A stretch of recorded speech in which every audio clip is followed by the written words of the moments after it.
Are we good now? My mic's... Are we good now? We'll... Yeah, hang on, I'm going to wait.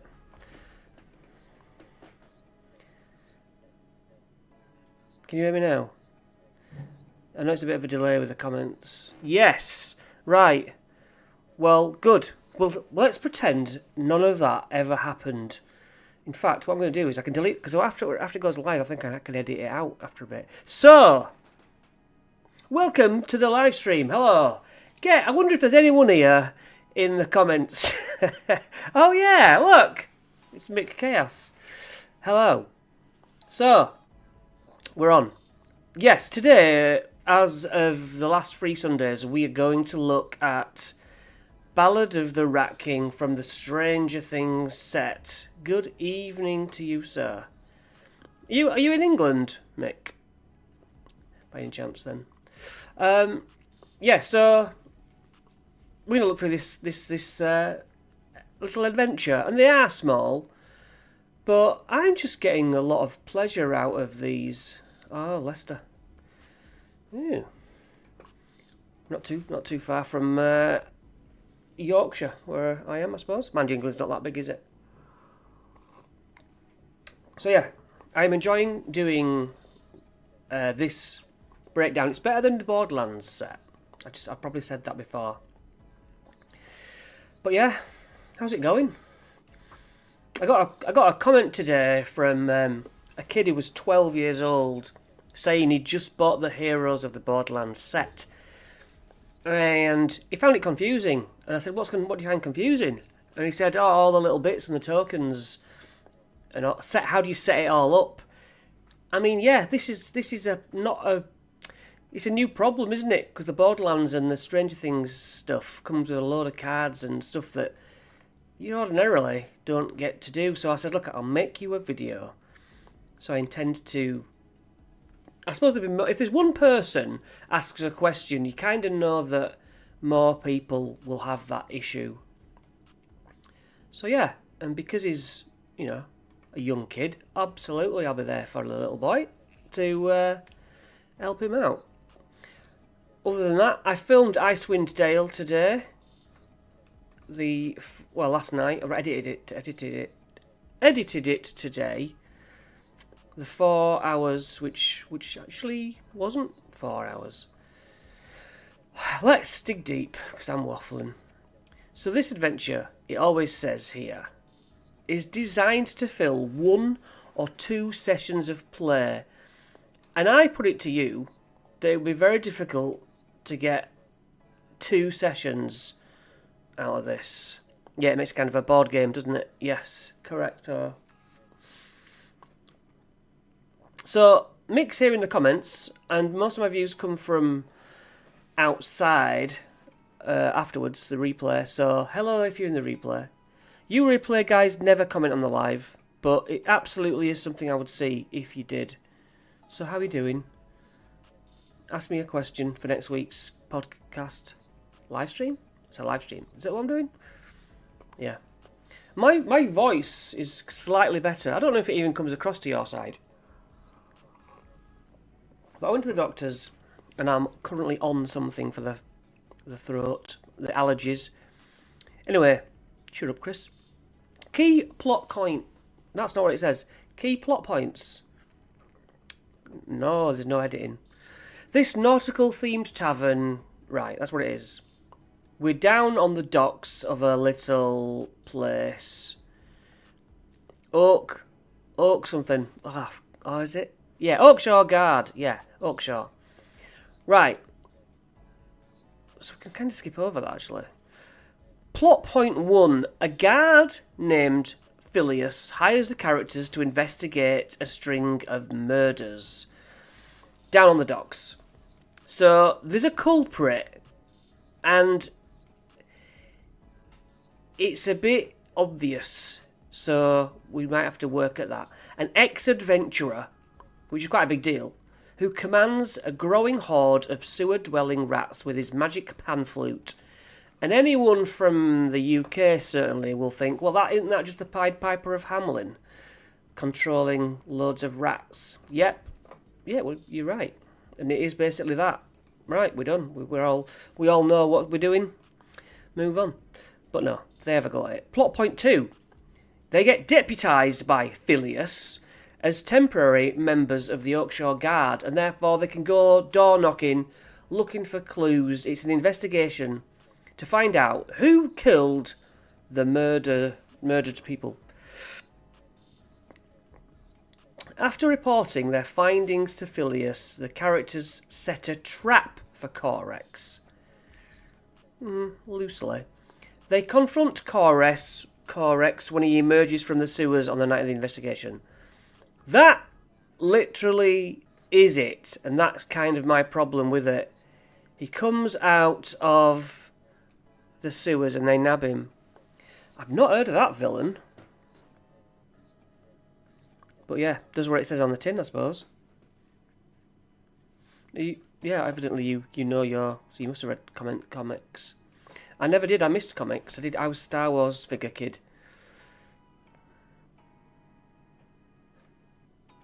I think everyone's gone. It says everyone's left me. Okay, we continue.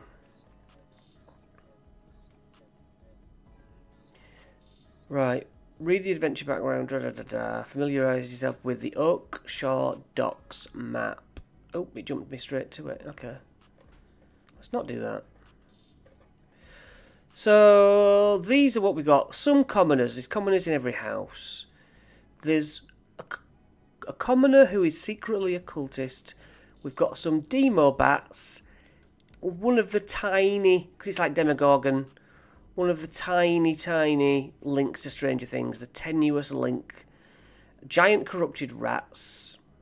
A guard. And Korax himself, the bad guy. He's a chaotic elf. 52 health on average. And some corrupted rats. So, yes. Ah, it said you left. It said you left.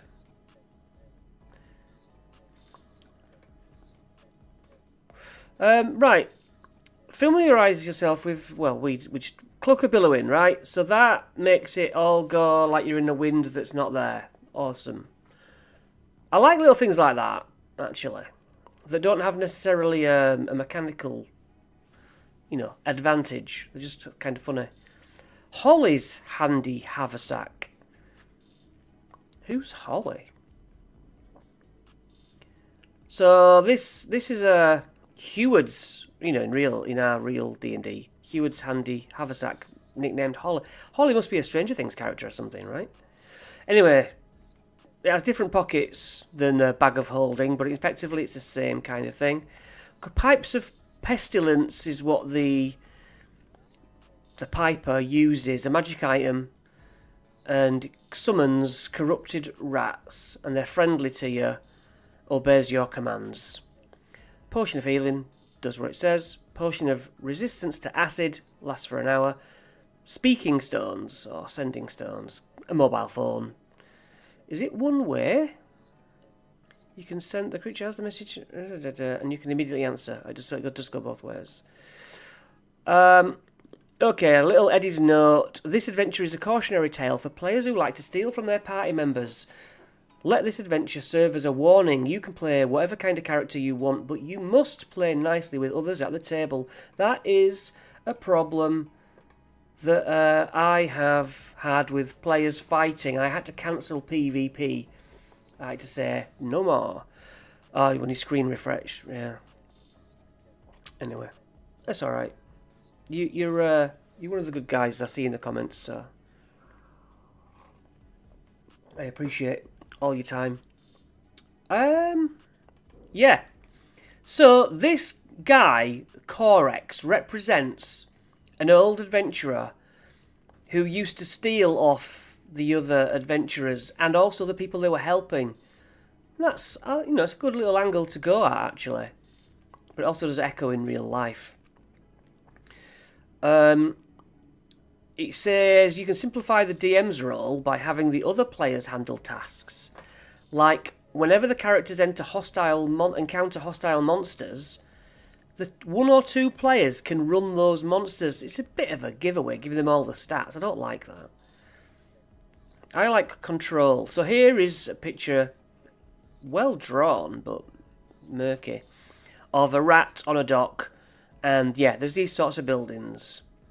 Sort of old London towny kind of thing. Corax the Cunning was once an adventurer and a musician. Every quest became a potential heist, an opportunity for Corax to steal from his fellow adventurers all the folk who sought their aid. And eventually he was revealed to be treacherous, and he got thrown out of the party, and this Oakshaw is where he came with nothing to his name apart from a pan flute. Yeah, standing rule of no PvP. It was all like 3 young players, and they do have fun with it, but it just irritated me, so I had to step in. It's a good rule to have, though. So in isolation, Corex has learned how to control the rats, infecting them with defiling magic channeled through his pan flute. Enthralled by his pestilent song, the rats swarm the pier at night, preying on all of his enemies, basically. So it starts with the captain of the local guard away on official business, just as the story beat. Her second in command turns to the characters for aid. So they turn up at this Oakshaw, and the guy sat there. It's about time. Captain Skipper is away on business. I didn't know who else to call. Over the past week, 3 dock walkers have been slain in the night. I need you to bring the killer to justice. I would do that in your own words, of course, if you're new to this. So, this guard is inept. Doesn't want to do the job himself. I think that's what he's trying to work with. While the captain is away, Phileas can hire adventurers as temporary members of the town's guard. Because, yeah, the question is, why don't you take care of it? You are the law, and he's just, like, a lazy bugger. The pipes sound like another rename. Pipes of the sewers to pipes of the sewers. Oh, is that a thing? Oh. Yeah, maybe so then. Yeah, because there's a lot of that going on here. I didn't realise that. So, Phileas, the quest giver, has this information. There is a strict curfew, doesn't say what time, let's say 7 p.m. Locals must remain indoors until the case is solved, because there have been 3 bodies that I might have skipped over.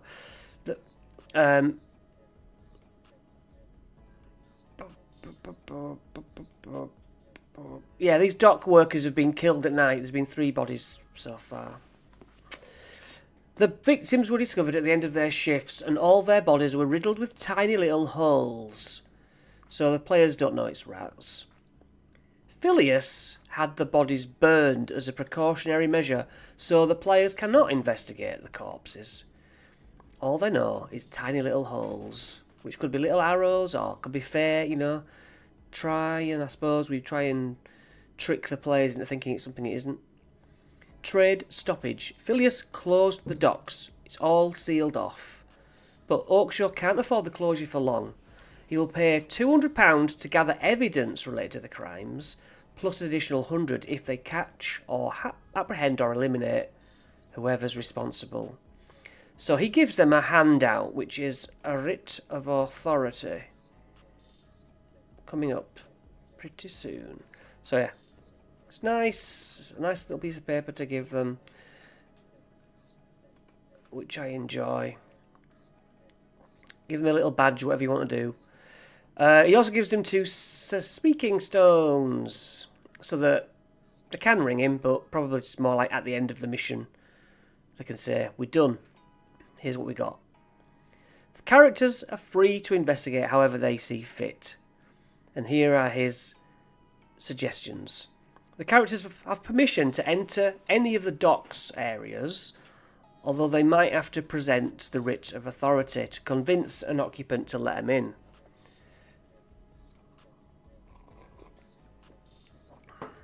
The characters can search the actual docks themselves where the murders took place, and they're just meant to go and talk to the locals, find rumours, listen for clues. Do not act too brashly. Keep the peace, because we have to do this with integrity and even tempers.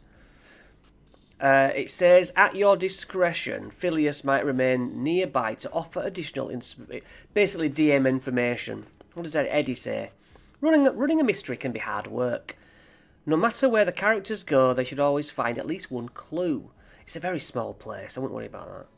When the characters talk to the locals, you can suggest questions for them to ask. So for new players, why don't you ask, what did you see on the night of the murders? Aside from the murders, have you noticed anything unusual or suspicious lately? Who or what do you think is to blame? That's some questions for them to ask. So Oakshore Docks is normally really bustling. However, it's obviously locked off, segregated, there's a curfew, the streets are quiet at night. Then we're almost at the map. But the neighbourhood consists of 6 single-storey homes and businesses with dingy alleys. Shells in intricate geometric patterns adorn the facade of each building. Across the cobblestone street, flagstone steps descend to a rickety pier, a gloomy harbour. The neighbourhood is eerily still, the only sound coming from the pier, where tides splash against barnacle-laden beams. Where do you want to go first? If you'd like to shorten this adventure, no. Okay. Doors through the docks are made from palm wood planks branded with iron. You can lockpick. Oakshore's residents have scattered rat traps throughout the docks, so that isn't particularly mentioned or labelled, but is for us to use. So, I don't know if you can see that well, but where the cursor is, if you can see the cursor, suggested start area. You will notice this bottom number 4 place looks like a ship, and you'd be right, and it's a pub. Then you've got, well, from this area, looks like a mushroom, looks like an E or an upside down L, looks like an L, weird shape, and then some, well, we don't know. Well, I know, but yeah. So, not a big place at all. You can just have them off the map to the north and say, obviously they see the player map. It's like, where do you want to go? Up to you. And we don't really want them to go to the abandoned house, I guess. So, bear that in mind. The mushroom-looking one is the boot-shaped wooden sign near the entrance reading Sure Soles Boots Shoes. It's a cobbler's, and it says like this person, Nina Shoresouls, because it's D&D and they have to have a silly last name, she has an interest in ghosts and the afterlife. That's not really mentioned at all, but you could use that in your extra information in some way. Because of that, do you think maybe she could be like a necromancer, or you give them the impression that she is? Therefore, potential suspect. The smell of leather fills this warm shop, whose walls are lined with shelves displaying boots and shoes of every size. A young dwarf with thick braids emerges from the back room to greet you. Customers, come on in. I've got boots and shoes for sale. Which'll it be? So she's friendly towards the characters, and she will let them in without having to say what they're investigating. Just come on in. Her sunny disposition turns solemn if asked about the murders. Oh, yes, the murders. Terrible, terrible deal. She will ask them to follow her into the workshop at the back. So from the lowest bit of the mushroom to the top bit of the mushroom. Damaged shoes are piled in the centre of the workshop. It's, I think, like 3 foot tall and obviously difficult terrain to go through. There's cobblers' shoes, soles and leather scraps hanging from the walls, and yet there is a pair of fancy red boots resting on a workbench. In the book, there is a lovely picture, but it doesn't look like it's made it to the PDF. Has it gone down the side? Can't see it. That's a shame. Anyway, some really fancy, curled up at the end boots.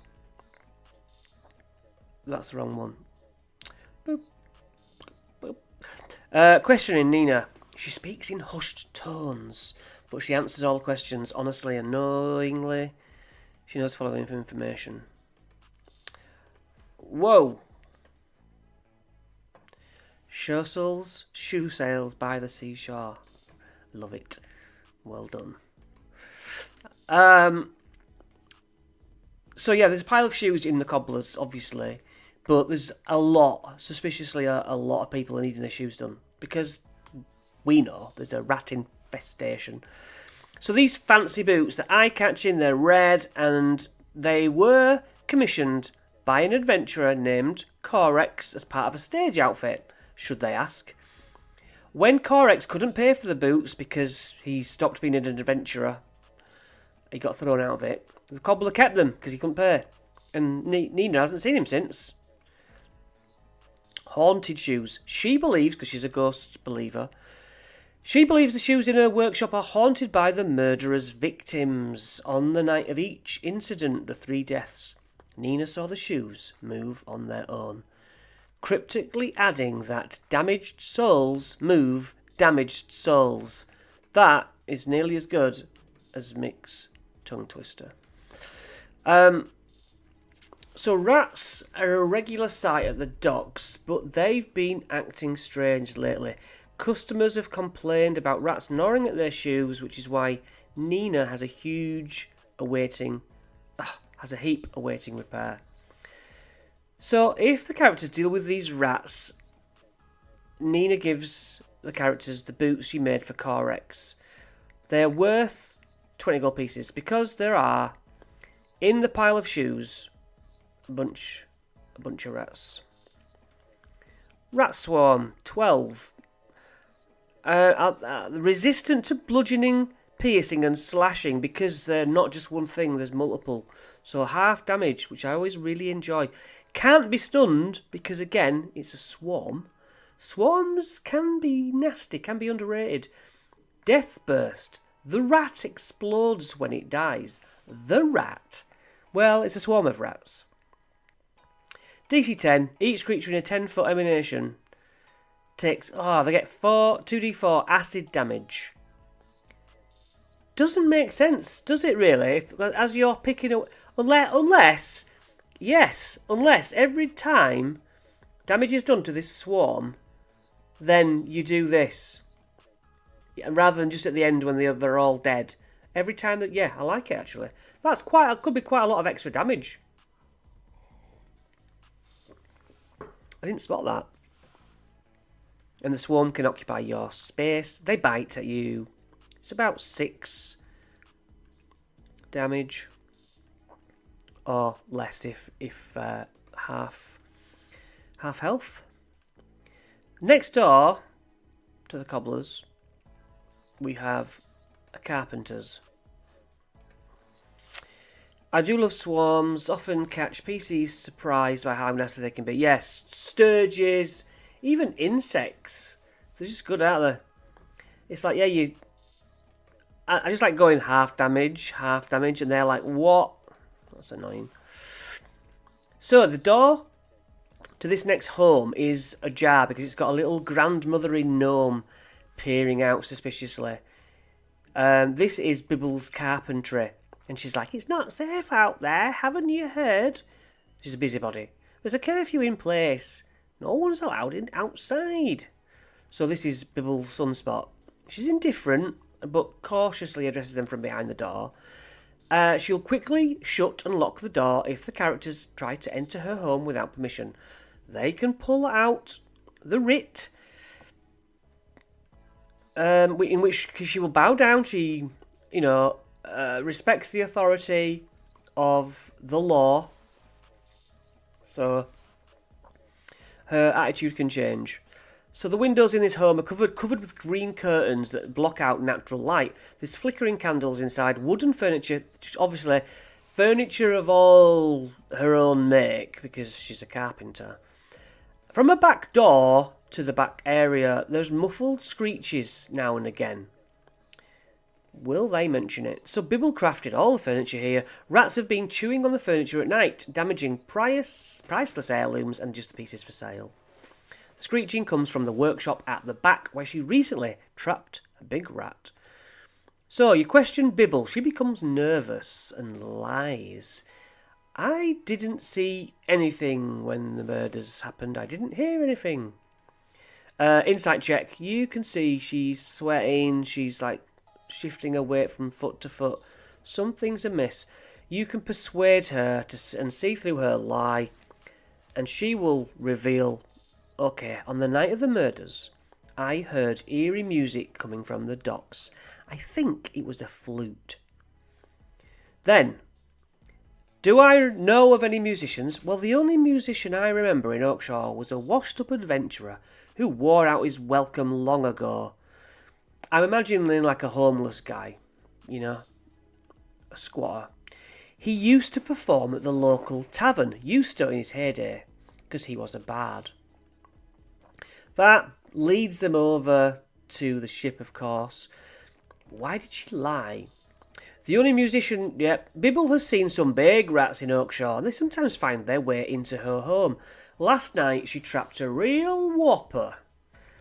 So she trapped a massive rat in the back room, and she's like, I will pay you if you get rid of the thing, and it's still alive. Yeah, I'll leave that there. I've done the script for all of this adventure, I think. But this is not where I had all the stuff, which is where we kind of just go through what we're given. Although I'm eager to listen to what you think as we go. So the carpenter's workshop. Yeah, the door is locked. The screeching stops as soon as you enter the workshop, which contains carpentry tools, unfinished furniture, a giant mangy rat gnawing on a hunk of splintered wood. She's locked the door to keep this thing in. It's a giant corrupted rat, and it's hostile. It looks crazed. It's a good drawing. Giant corrupted rat, is he 13 health? Okay, what's 46? 24 health for me. It explodes when it dies. It does acid damage. It'll bite you for 6 plus 5 acids, which is average, which is good. The rats of Elmshire sometimes grow to unusual proportions. Though frightening, these dog-sized rodents were little more than a nuisance until an ex-adventurer's magic transformed them into feral terrors. Caustic drool drips from their chattering incisors, and glowing pustules pockmark their bloated, ghastly hides. That's good. I didn't read that in the book. Bear with me a second.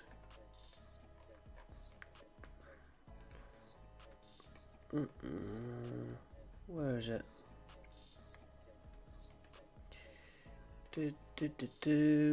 What level is this meant to be for? I'll tell you when I can actually find how to do the thing. Sounds.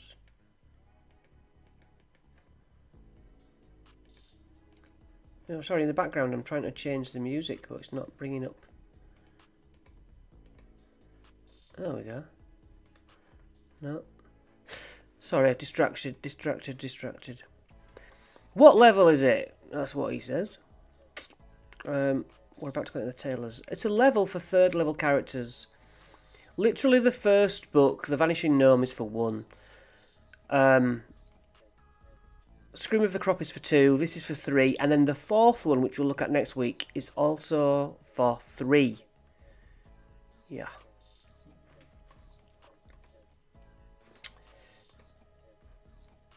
So yeah,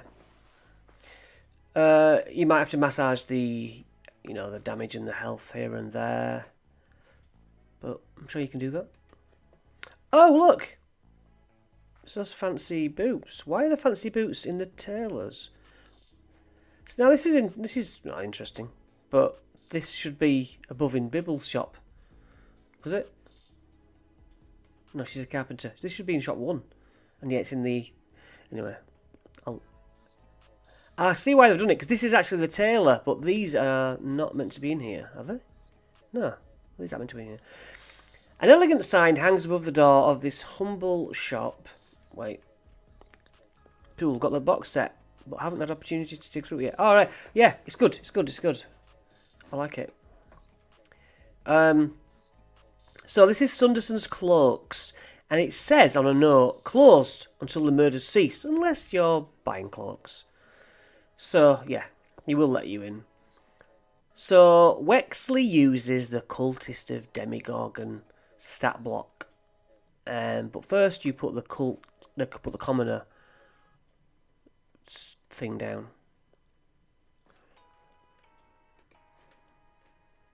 Give me 1 second again. Try and find... I don't know why.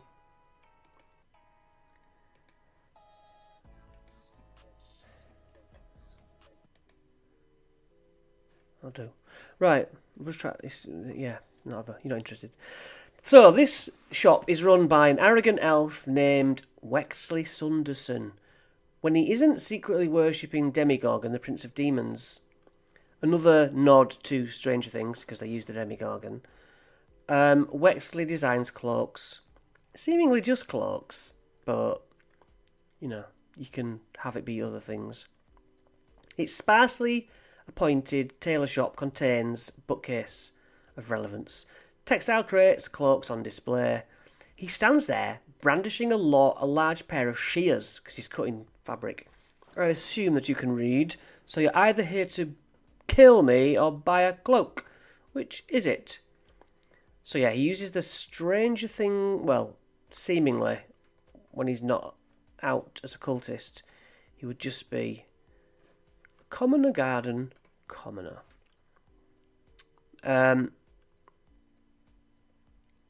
So, there is a secret door behind his bookcase, which is a hidden door. A successful check reveals an occult tome, which when pulled opens the secret door. Wexley answers the questions only if they buy one of his cloaks, which is 10 gold pieces. If they pull out the writ of authority, he laughs. He does not respect it. Wexley does worry that they might find his secret cultist thing. And you can have him flit a look at the bookshelf. Oh, what happened in my throat then? So yes, what he knows. An unusual number of customers have needed their clothes repairing lately. The fabric looks like it has been chewed by rodents. Okay, so when they started this, I mean, they should know by now. But it depends which order they're going. Oops, it depends which order they're going, doesn't it? He will also say, hey, if you want some juicy gossip, go to the local pub. It's called Pints Ahoy. Is he trying to get rid of them? Kind of. The tailor's secret room. You pull a book, it opens up. A wicked symbol is painted on the floor of the secret room. Cultists' robes and other garments hang on racks along the wall. As a study action, you can see that what there is on the floor is a ritual circle. You probably wouldn't, maybe you would know, maybe you wouldn't, that it is for summoning demons. If Wexley dies, or before at your choosing, 3 demobats burst from the symbol. Tiny, but AC 13, 21 health on average. To say they're tiny, they've got some health on them, and they fly 40 feet. So, bite you with advantage if grappled by another one.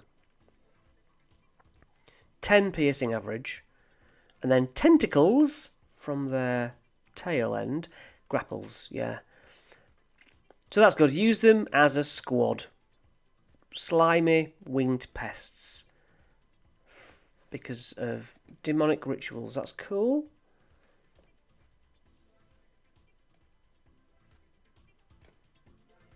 That back. And he has a cloak of billowing, which we looked at the beginning. Nice. It has gets billowed from unseen wind. It's just cool. Then the ship at the bottom, T4. It's a miserable looking establishment. It's basically a pub, but it's had better days. This used to be a thriving area. Used to be full of all the seamen, pirate types, you know. A lively sea shanty fills this tavern, whose walls are festooned with nautical decor. There's a lanky human man with a voluminous pompadour prancing around the room playing an accordion. So if they come round this way and they tipped off that it's a musician, this is another red herring that could trip them up. Because this isn't the bad guy. This is... Yeah, beefed up Sturges, those demo bats, yeah. Yeah, Sturges are good, aren't they? If you all attack one person. So, yeah, this isn't the culprit. This is a young gentleman. Ahoy, adventurers! Would you like to set sail on an ocean of ale with me? My name is Captain Jeeves Whalington, and I'll be your seafaring guide on this liberationary voyage. This is my first mate, J. LeBuck. To what sherry shore shall we set sail to first? So these are siblings. They actually run the bar. If they present the writ of authority, they can have a free milk or a free pint of ale. He insists they call him Captain Whalington, but his name is Jeeves, and his sister is Jo. Jeeves welcomes any conversation. As the co-owner of the drinking hole, he knows a little bit about every dockside resident, but Jo, the sister, chimes in only to correct her brother or deride him with a sarcastic remark. There is a little bit of art. Looks like Steve and the actress who is Uma Thurman and Ethan Hawke's daughter. Don't know the name. So yeah, because they wore sailor suits, didn't they, in that restaurant takeaway thing. Right, what does Jay predominantly know? Just check. Okay. So Bibble Sunspot, the carpenter, has been acting strangely. She refuses to let anyone into her home anymore. She is the one with the big rat, what she caught, and who says, hey, there's a lockdown on, should be in your house. The cobbler, Nina Shersoles, recently crafted a pair of fantastic boots for a local musician who used to perform here at this pub, actually. The herbalist, we haven't been to the herbalist yet, that's next. But that herbalist nearly went out of business before the murders, but they seem to be doing fine now. Why is that? So this musician you mentioned, yes, Corex his name was. We hired him to perform in the tavern for a while, but we eventually let Corex go due to the musician's bad manners and poor hygiene. In fact, he used to live just down the street. But that house has since been abandoned, and now we know what the blue house on the map is, Area 7. But of course, they can do it in any order. Wexley the tailor has some titillating titles on his bookshelf. Go look at those books. I think the tailor has an embarrassing secret. He's got bad vibes. So, in this tavern, behind the bar is a lockbox with 55 gold in. It's the taking. Can be picked, or just outright stolen, I guess. But they'll become hostile, mind you. They're only commoners. And then you've got a pub on your hands. Herbalist shop is the odd-shaped shop on the right of the map. It's quaint, adorned with a bottle-shaped placard that reads Lamprose Potions. The exterior is overgrown with lush flowered vines. So this is run by elf herbalist Lampro Kapnos. Customers, yes, customers! A soothing voice calls from inside as the door opens. A smiling elf in a leather apron beckons you into a jungle-like room. An overwhelming odour of strong perfume mingles with the smell of fresh dirt. A hammock hangs between two potted citrus trees behind a counter brimming with jarred powders, petals and bulbs. The typical herbalist. Scoops ahoy! That's what it was! Yeah, Mayor Hawk. Yes. Absolutely right. That scratched an itch in my head, thanks for that. Lampro is indifferent to the characters. After introducing themselves, she says, have you come to buy some plants or buy some potions? The plants that fill the shop are fragrant, and he also has some alchemical ingredients, so different breeds of plant. Nature check. There's your druid's time to nerd out. Potions for sale. Good old potion of healing, 50 gold. She has 1d6 vials. Looking round the shop. Characters who witness Lampro retrieve a potion automatically succeed on this check. So she has... Retrieve a potion. Whatever, there's some potions, you can buy them. And she hides them in a plant pot for some reason. Fearing gossip could hurt their struggling business, Lampro answers the party's questions only if a character presents the writ of authority. She won't just talk to anyone. So even before the murders started, Oakshaw's dockside businesses have struggled. Lampro says the cobbler was stiffed by a customer who ordered a fancy pair of boots. Because it's such a small amount of locations, and it's like EastEnders or Dallas, everyone's sort of interweaving, mentioning this boots and this guy, and if it were bigger, it'd be a much more interesting web of communication. But because it's so small, it's like, yeah, no, I've seen it. I've seen those boots. Why does everyone keep mentioning them? Lampro's pet cat, Mr. Whiskers, recently escaped the shop, but due to the curfew, Lampro hasn't been able to look for him. So Lampro offers characters a protective potion if they wish to find Mr. Whiskers. The cat has a bright orange coat and likes to hunt rats in the alley. Of course it would do. Lampro's old next-door neighbour was a musician and former adventurer. He used to play the most beautiful songs on his pan flute in the evenings, but his house is now abandoned, although sometimes I swear I can still hear him playing. I would have him play that off as a dream, because he's hearing it at night, but wakes up, I still dream about it. That's a nice little tease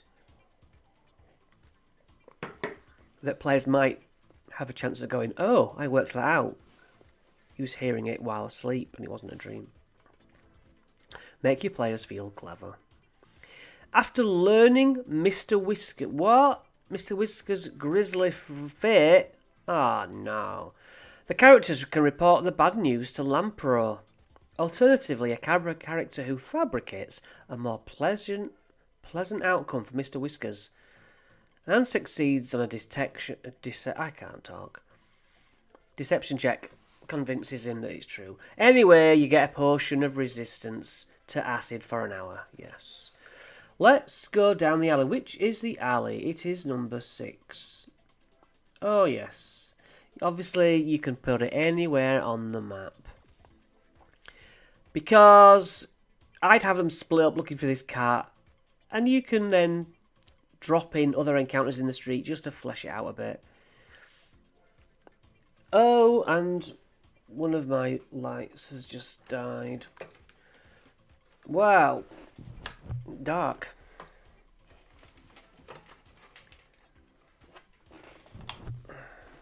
Well, that was easy. Panic over. Panic over. I know it's Halloween. That's not part of it. Right. Yes. Go down this alley then. The stones of this dreary alley are flecked with blood. Foul drainage trickles down one side of the alleyway into a sewer grate. While lidded trash cans line the opposite wall, a disgusting squelching noise echoes from inside one of the bins. Inside one of the trash cans are 2 giant corrupted rats feeding on the carcass of Mr. Whiskers. Oh dear. If a character opens any of the cans or otherwise disturbs the rats, they spring and begin combat. So yeah, great. Dead cat. Oh no, the Upside Down was invading. Yes, sending Chris into the darkness temporarily. Yeah, I'm really going all out for the special effects. That's what this is. Sewer grate. The sewer grate leads to a system of sewers and flood channels under Oakshaw. See, under Oakshaw. That's where I want to go. At night, Corex emerges from the grate to terrorise the dockside neighbourhood. This is my major point. I would be pulling out a sewer system map as large as this map and have them be able to come and find the rats and Corex under the city. Because, come on, sewers in D&D is just a dumb thing, isn't it? It's just what one does. Here we go. The sewers and their contents are beyond the scope of this adventure, but you can flesh them out as you see fit. I do advise that. Trash cans. The trash cans contain food scraps and refuse. The remains of Mr. Whiskers, the name on his collar, and you can bring him to the shop. There's some honour in bringing it to the shop, I suppose. 3 dog-sized rats corrupted by Corex's magic. Ah, maybe that's the next one. So, the blue house, area 7. We're nearly done. This house is in shambles. A torn eviction notice is nailed to the front door, whose once white paint is now yellowed and peeling. The windows are thick with grime, and a foul odour wafts from within. Corex was evicted from his house after running afoul of his creditors because... yeah, ousted for betraying everybody. Let that be a lesson to the players who steal from each other. Although the house appears abandoned, Corex has slowly been moving back into his old quarters.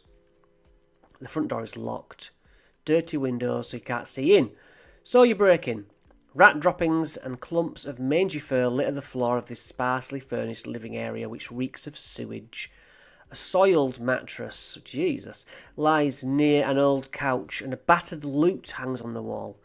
When Corex isn't serenading sewer rats, that's why he stinks of poop, or stalking the docks for his next victim, he hides here, often joined by his rat thralls.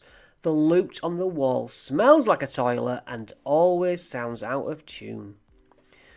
The rats in 7B investigate any loud noises in this area. If your players are anything like mine, they might be stupid and use the speaking stones early. If that happens, just have Phileas show up when you need him to. And these X's are the a-hole word. And they're actually printed in the book, or at least my edition, and I was a bit shocked, as well as the F word in a previous book in it. I'm not against the F word, get me wrong.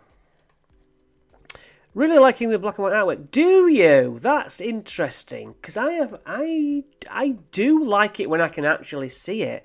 I have problems making it out from a distance, certainly like the pawns and from afar. But yeah, when you have a good look at it, I do like it, Mick, yeah.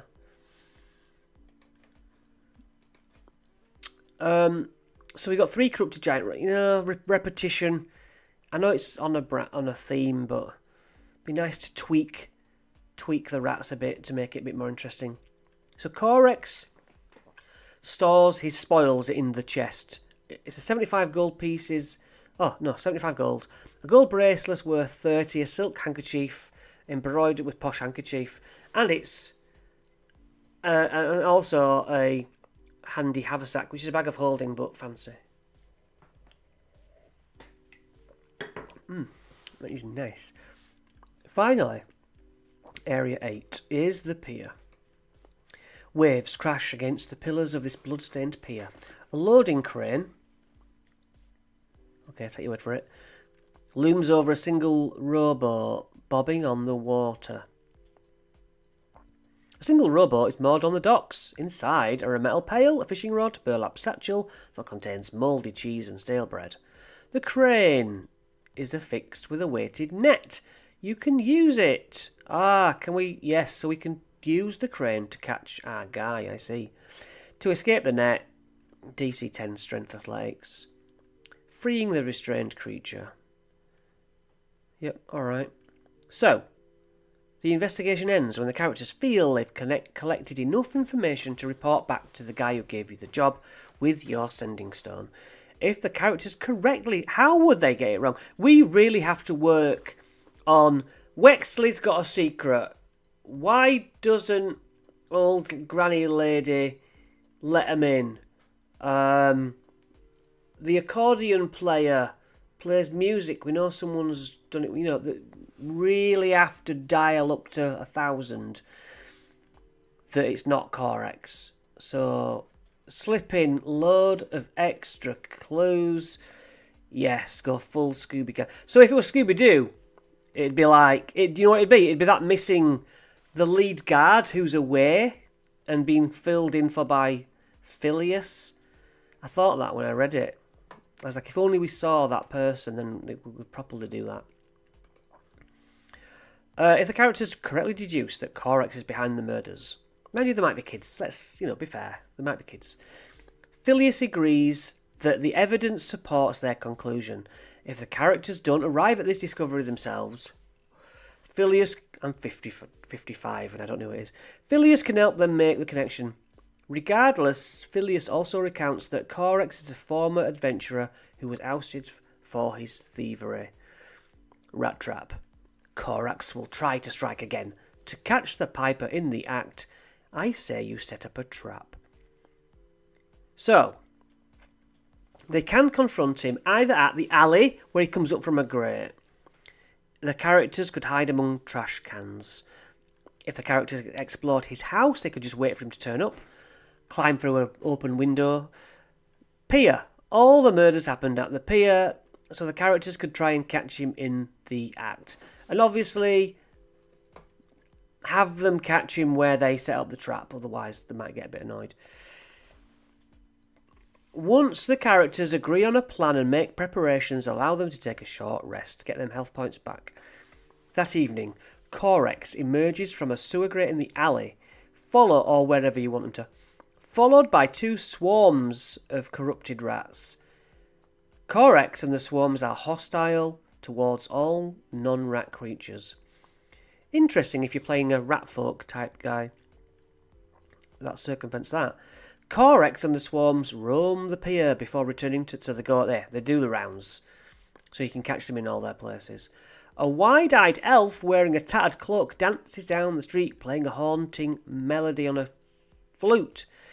A flood of sickly rats trail behind him, skittering to the beat of his tune. Well, well, well, if it isn't a bunch of goody-goodies come to save the day. Oh well, more food for my rats. They fight to the death. He carries the pipes of corrupted rats. Yeah, you know what I mean. It makes them be controlled. Yeah, have it be the missing guard. Covering up smuggling scheme, yes. Perhaps have Corax. Oh, yeah. That, mate, is a solid idea. And I will not be stealing it for the guide. And I am not currently screenshotting just that bit. So, yeah. Okay. That's a good idea. That's a really good idea. That's a really good idea. Because, yeah, if you're always putting such an obvious point to Corex, only to have it be, yeah, we'll steal each other's ideas. Fair enough. Only to be that guy. I really like that, as you can probably tell with me gushing over it. After the characters defeat Corex and his swarms, they can return to Phileas, who commends them on a valiant effort and keen detective work. Mick, your fix just makes this so much better. I love it. Phileas collects the writ of authority, pays the characters 200 gold pieces for the evidence against Corex, as well as an additional 100 gold pieces if they apprehended or dispatched the murderer. As a token of gratitude, they get to keep both speaking stones. Speaking stones. Yeah, that is it for this adventure, which our friend has just made all the better. So yeah, I guess we could make the map bigger. That would probably be one of the things I would look at doing.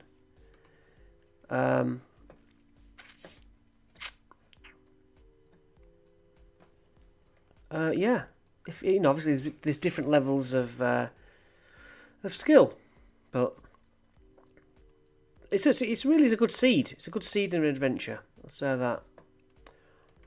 We're almost at the hour. 3 minutes left. So Mick, you play the 3 different games, don't you? You play Ravenloft and maybe Grimhall, or you telling me? Have you had a game today? My game yesterday got cancelled, which I enjoyed. I did some recording instead, but yeah, 3 games. I thought so. I thought you had 3 games. You're a very busy boy. Next one is Tuesday. I know you've got them pretty spread out well. Are you interested in... yes, Vandelver. Yeah. That's right, I couldn't remember.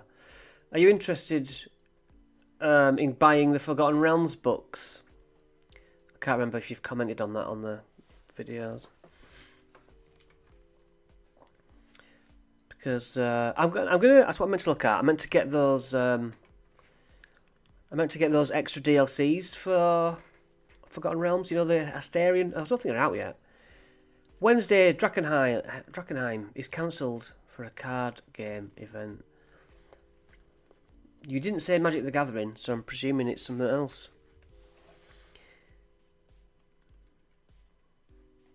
But yeah. Yeah, I'm going to get those DLCs, do a video on those. I want to do a video on Circle Magic. So, that's pretty much it for this live stream. What does Mick say? Yeah, I buy all the books to collect. Do you? Alright. I just buy them because, well, I don't know, I just bad with money. But saddened that no alt art covers. Really? What? Do you telling me that you actually buy both cover sets? League of Legends. Ah, right. Not my... Oh, you're not doing it, right. Well, Mick, you're a legend. I will see you in the comments, and everyone else who's watching, just me and Mick talk, have a chat. I will see you all later. Have a good week. What's he say? Alt art, physical books, then standard in digital form. Jeez. But yeah, I end up getting the bundles, just because it's easy to do like videos like these, which we have a load more coming. Someone has just started watching. I'm sorry, we're finishing because we've done it. So hit the rewind button. I'll see you in a future video. Goodbye.